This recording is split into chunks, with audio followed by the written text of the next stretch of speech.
Donc bonjour, je suis ravi d'ouvrir la cérémonie après David. Donc je vais vous parler d'un projet qui vient c'est la première étape d'un projet qui vient d'être financé dans le cadre de l'IHU Foresight en collaboration avec l'Institut de la Vision et les 15-20. Donc le nom c'est Cassiope pour évaluation objective des performances des lentilles intraoculaires après opération de la cataracte.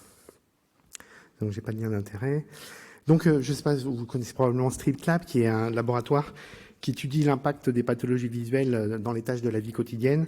Avec les plus célèbres, c'est la rue artificielle qui est équipée de caméras infrarouges. Et si vous avez vu Avatar, c'est la motion capture. Donc, ils fixent des petits diodes et ils suivent en fait le comportement de patients dans une rue artificielle. Il y a également une plateforme de posturologie pour étudier un peu les conséquences en posturologie des pathologies oculaires.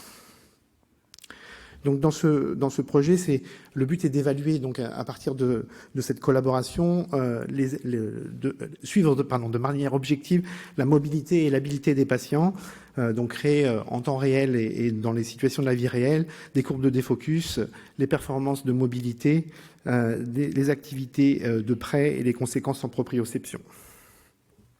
Donc une des tâches, ça sera la tâche de locomotion sur marche orientée. Donc vous avez vu, on va tester la vitesse de déplacement, la précision, l'équilibre dynamique, l'impact de l'éblouissement, de la luminosité, des contrastes et du diamètre pupillaire. Donc en permanence, on aura les mouvements oculaires et la taille de la pupille. Et donc la précision, donc avec différents niveaux de contraste. On a mis en place des bandes LED pour l'éblouissement à la façon d'un glare test. C'est moi, oui, voilà, c'est des tests. Deuxième tâche, ça sera une tâche de préhension. Là, je refais. Comment Ouais. Tu es prêt? Ah, je pense que... Donc, des tâches de préhension, des temps de recherche, le temps de prise, le temps de dépôt, l'impact de la distance et de la taille de l'optotype, de la latéralité, parce que vous verrez qu'on va tester différents types de réhabilitation visuelle après cataracte, la latéralité, la luminosité et le contraste. Donc, à différentes distances, 44, 50 et 57 cm. Ensuite, on va évaluer les conséquences en posturologie statique et dynamique avec un flux optique. Et donc, on sait que lorsque l'on soumet ces patients à des flux optiques, ça induit des mouvements et de réadaptation posturale. Et on sait que c'est influencé par la vision des contrastes, la vision binoculaire et la vision périphérique.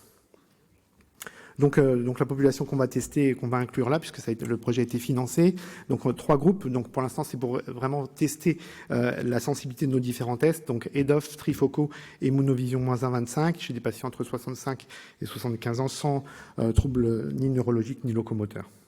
Donc on leur fera des frac tests d'acuité visuelle, des tests des contrastes, des glare tests et des courbes de défocus en consultation.